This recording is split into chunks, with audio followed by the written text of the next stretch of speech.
সাম্প্রতিক আন্দোলনে যারা আহত হয়েছেন সরকারের পাশাপাশি নিজ নিজ জায়গা থেকে আহতদের চিকিৎসার জন্য এগিয়ে আসার আহ্বান জানিয়েছেন স্বরাষ্ট্র উপদেষ্টা লেফটেন্যান্ট জেনারেল অবসরপ্রাপ্ত মোহাম্মদ জাহাঙ্গীর আলম চৌধুরী। সকালে বিজিবি হাসপাতালে কোটা সংস্কার আন্দোলনে আহত বিজিবি সদস্যদের দেখতে এসে একথা বলেন। তিনি বলেন, আহতদের উন্নত মানের চিকিৎসা সেবা দেওয়া হচ্ছে। বিজিবি হাসপাতালে ১৯ জন বিজিবি সদস্য ও শিক্ষার্থী সহ সাধারণ জনগণ ২২ জন চিকিৎসাধীন আছেন।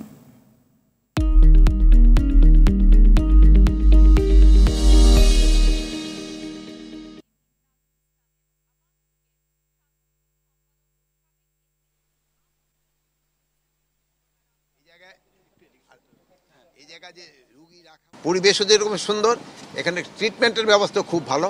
এখানে ডাক্তার যারা আছে খুবই নামি দামি ডাক্তার এবং তারা খুব ভালোভাবে তাদের কেয়ার নিচ্ছে।